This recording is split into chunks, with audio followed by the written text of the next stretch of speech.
আলাইকুম রহমতুল্লাহি বারাকাতুহু। সুপ্রিয় শিক্ষার্থী বন্ধুরা, উত্তরা আইডিয়াল কলেজে অনলাইন ক্লাস কার্যক্রমে তোমাদেরকে আবারও প্রাণ ঢালা অভিনন্দন ও শুভেচ্ছা। আশা করি তোমরা অনেক ভালো আছো। আমিও তোমাদের দোয়ায় আল্লাহর রহমতে ভালো আছি। আজকে তোমাদের প্রি টেস্টের গুরুত্বপূর্ণ যে অ্যাসাইনমেন্ট দেওয়া হয়েছে সেই কোশ্চেনগুলোকে নিয়ে আলোচনা করব। আর সেটি হচ্ছে অনুধাবনমূলক প্রশ্ন। এখানে 10টা প্রশ্ন আছে। এই প্রশ্নগুলো সম্পর্কে আমি আলোচনা করতে চাচ্ছি। তো সুপ্রিয় শিক্ষার্থী বন্ধুরা, প্রথম প্রশ্ন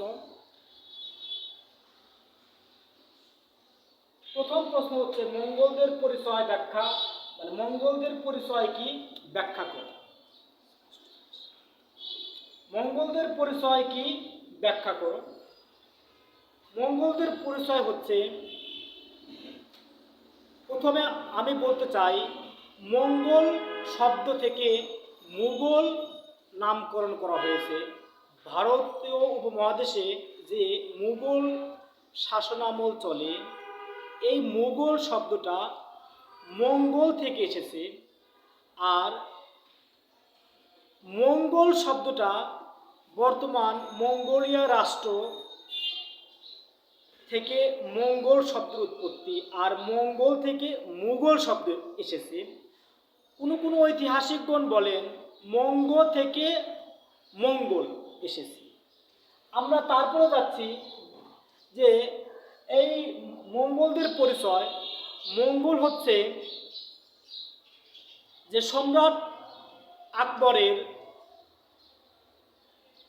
পিতা এবং মাতার দিক থেকে, অর্থাৎ চেঙ্গিস খানের বংশধর এবং তৈমুর লংয়ের বংশধর। পিতা এবং মাতার দিক থেকে বিখ্যাত নেতা চেঙ্গিস খান এবং তৈমুর লংয়ের বংশধর হচ্ছে ইতিহাসে মুঘল বা মঙ্গল নামে পরিচিত। আমরা পরের প্রশ্নে যাচ্ছি।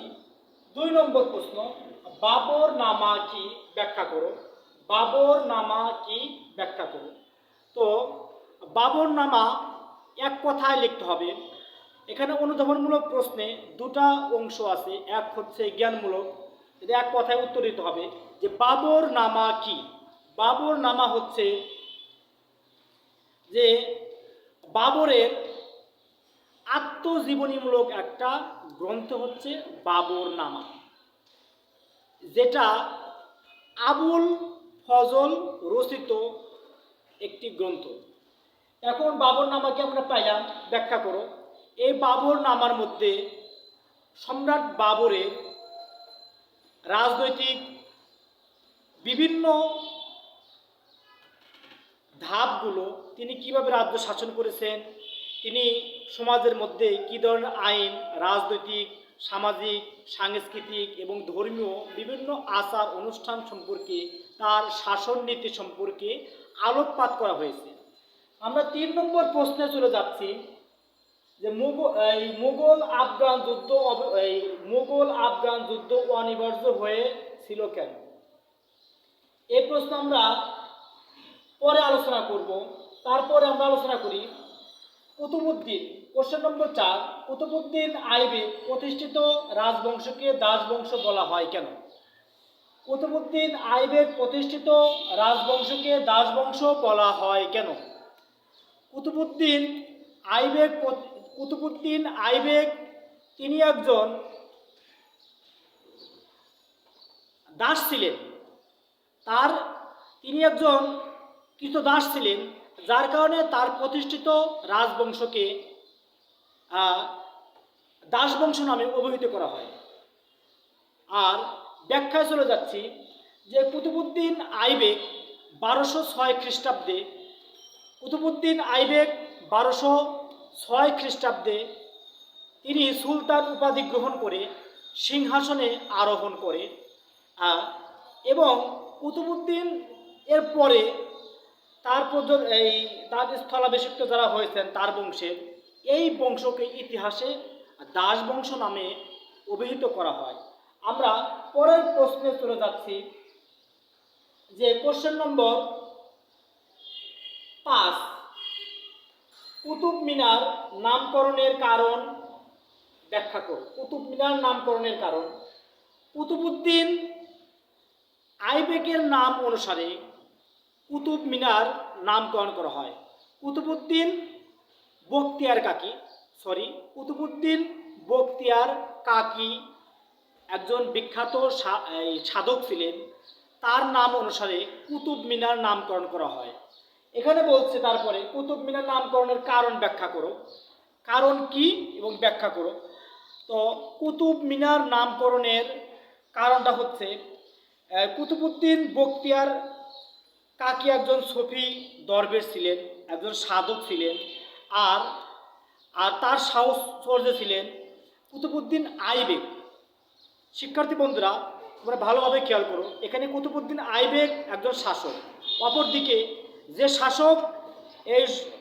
যে শাসক সাধকের পৃষ্ঠপোষকতায় ছিলেন, সাহচর্যে থাকতেন, আর উনি হচ্ছে কুতুবউদ্দিন আইবেক।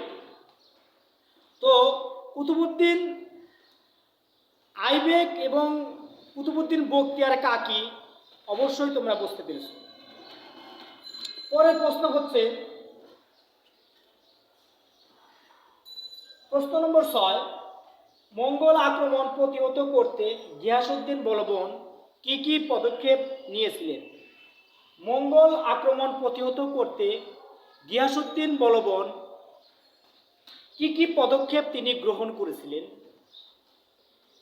গিয়াসউদ্দিন বলবন মঙ্গল আক্রমণ প্রতিহত করার জন্য তিনি বেশ কিছু পদক্ষেপ গ্রহণ করেন। 1 নম্বর পদক্ষেপ, সেনাবাহিনী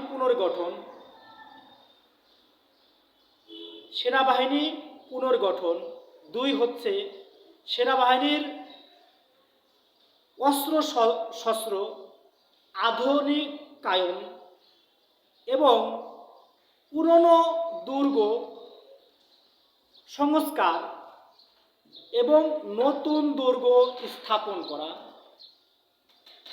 5 নম্বরে হচ্ছে সীমান্তে সেনাবাহিনী মোতায়েন এবং মঙ্গলদের পর্যবেক্ষণ করার জন্য সীমান্তে বিশেষ গোয়েন্দা বাহিনী প্রেরণ।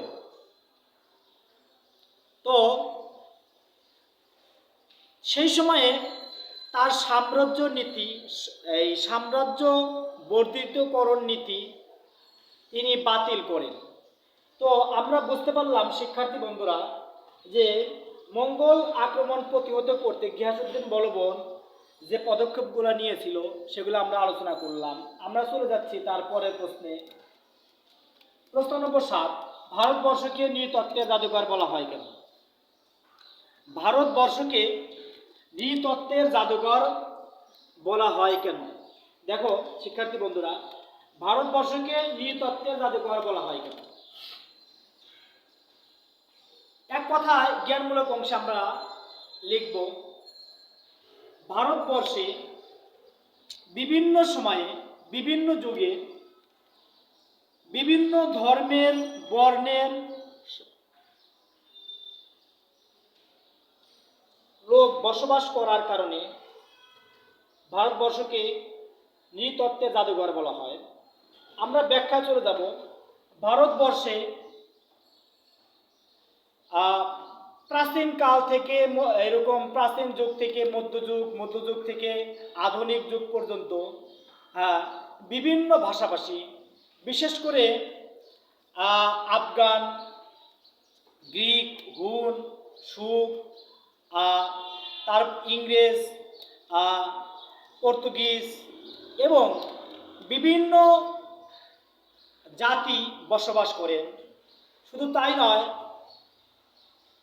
তখনকার সময়ে বিভিন্ন ধর্মের লোক, যেমন সনাতন ধর্ম, মুসলিম ধর্ম, হিন্দু ধর্ম, খ্রিস্ট ধর্ম, জৈন ধর্ম এবং তাছাড়াও ভারতবর্ষে আরও অনেক ধর্মের লোক বসবাস করার কারণে, বিভিন্ন বর্ণের লোক বসবাস করার কারণে ভারতবর্ষকে নৃতত্ত্বের জাদুঘর বলা হয়।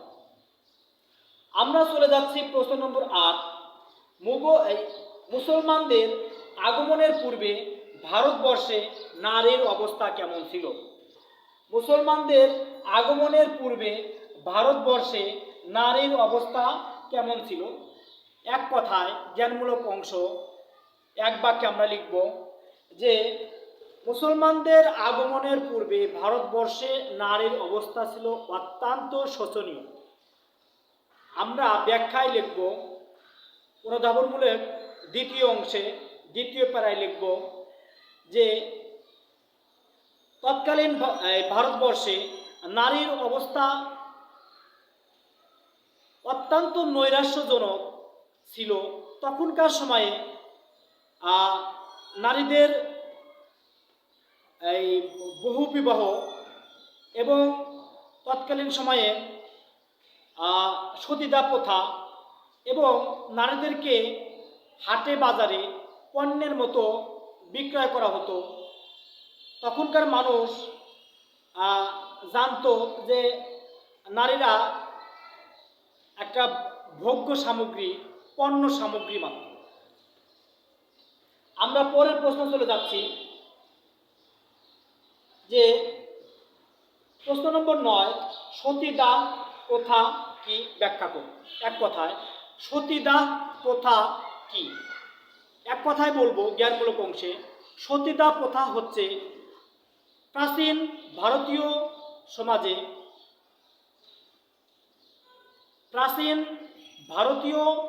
সমাজে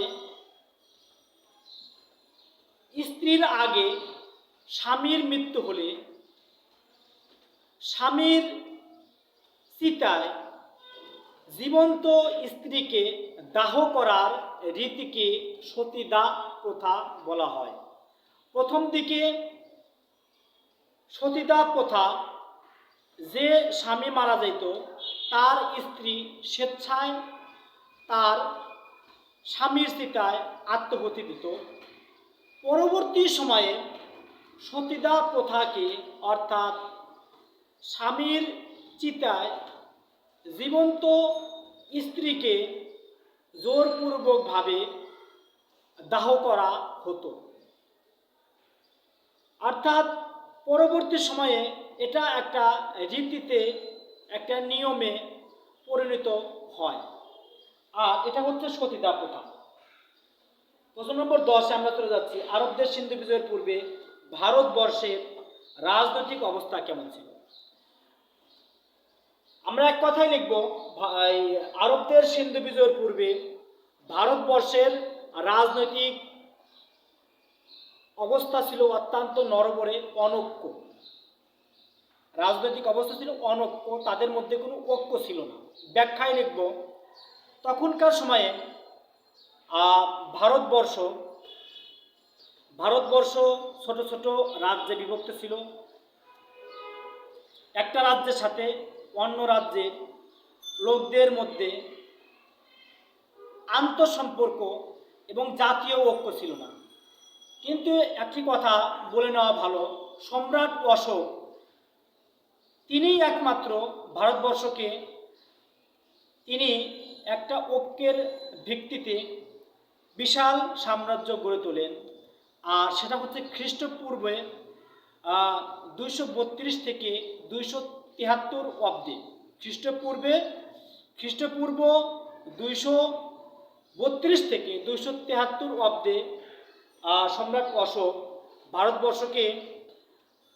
ভারতবর্ষকে তিনি রাজনৈতিকভাবে একটা প্ল্যাটফর্মের মধ্যে স্থাপন করতে পেরেছিলেন। তখনকার সময়ে আফগানিস্তান, নেপাল এবং ভারতীয় উপমহাদেশ অর্থাৎ বর্তমান বাংলাদেশ, পাকিস্তান এবং সবগুলা ভারতীয় উপমহাদেশ হিসেবে বিবেচনা করা হতো। এবং আরও কিছু কিছু রাজ্য, বিশেষ করে কাশ্মীর ছিল এবং আরও কিছু কিছু রাজ্য সেখানে যুক্ত ছিল। তে আমরা আলোচনা করলাম আরব দেশ সিন্ধু বিজয়ের পূর্বে ভারতবর্ষের রাজনৈতিক অবস্থা কেমন ছিল। তো শিক্ষার্থী বন্ধুরা, আমরা যে বিষয়গুলো আলোচনা করলাম, আশা করি এই বিষয়গুলো তোমরা পরবর্তী ক্লাসের আগেই ভালোভাবে বাসায় আয়ত্ত করবে এবং অ্যাসাইনমেন্ট খাতায় সুন্দরভাবে লিখবে। অ্যাসাইনমেন্ট খাতার ভিতরে কিন্তু কোনো ধরনের ওভার রাইটিং করা যাবে না। শিক্ষার্থী বন্ধুরা, তোমরা ভালো থাকো। আবারও তোমাদের সাথে অনলাইন ক্লাসে দেখা হবে। সবাই ভালো থাকো। আসসালামু আলাইকুম রহমতুল্লাহ।